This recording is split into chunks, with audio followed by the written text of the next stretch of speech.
Picture this. You're sitting at home, eating dinner with your family, when suddenly, there's a pounding at the door. Armed men burst in, accusing you of crimes against God. No warning, no real evidence, just suspicion. Your fate now rests in the hands of men who believe pain brings truth. This wasn't some nightmare, it was reality for thousands during the Spanish Inquisition. But how much of what we think we know is actually true? Was it really the blood-soaked reign of terror we imagine? Or has history and even comedy twisted the facts? Let's pull back the curtain on one of history's most infamous institutions. The Spanish Inquisition began in 1478, a time when Spain was a fractured kingdom still reeling from centuries of religious conflict. The country had only recently been unified under the Catholic monarchs Ferdinand and Isabella, who were determined to create a purely Christian nation. But there was a problem. Spain had a large population of Jewish and Muslim converts to Christianity, known as conversos. Many people doubted their sincerity, whispering that they still practiced their old faith in secret. And so, the Inquisition was born, a tool to root out heresy, enforce religious unity, and consolidate power. At first, the targets were mostly conversos, but the net soon widened. Protestants, mystics, freethinkers, and even people accused of witchcraft found themselves dragged before inquisitors. The process was terrifyingly simple. An anonymous tip, maybe from a jealous neighbor or rival, could land you in a dungeon. Once accused, you had no right to face your accuser. The burden of proof was on you to prove your innocence, not on them to prove your guilt. And if the inquisitors suspected you were lying, that's when the torture began. The methods were brutal. The strappado, where victims were hung by their wrists and suddenly dropped, dislocating their shoulders, was a favorite. Water torture, the rack, and even psychological torment were all part of the toolbox. The goal wasn't just punishment, it was confession, because in the eyes of the Inquisition, admitting your sins and repenting could save your soul, even if it ruined your life. But here's something that might surprise you. The Spanish Inquisition wasn't the non-stop massacre many believe. Over its 350-year history, historians estimate between 3,000 to 5,000 people were executed.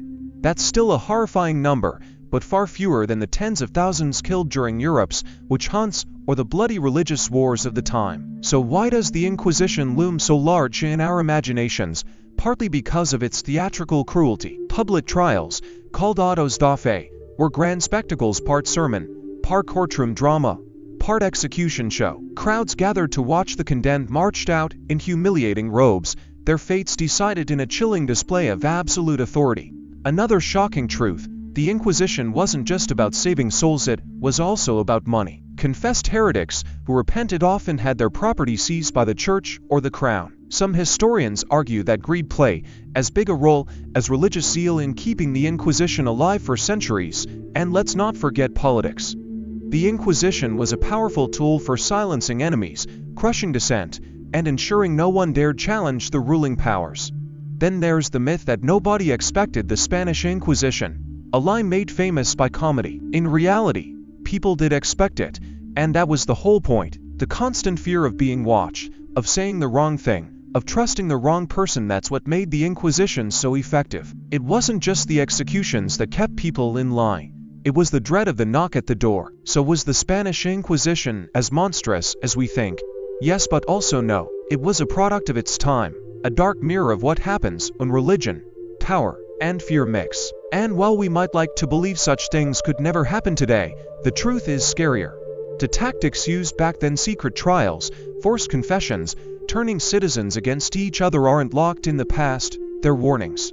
The Spanish Inquisition finally ended in the early 1800s, but its shadow lingers. It reminds us how easily fear can corrupt justice, how power can twist faith into something terrifying, and how history's darkest chapters are never as simple as they seem. So the next time you hear someone joke about the Inquisition, remember the real story isn't just about torture and flames. It's about how easily ordinary people can become both victims and tools of something much bigger and much darker. And that's a truth worth remembering. Hey there, if you're enjoying this video and appreciate the effort behind it, don't forget to like this video.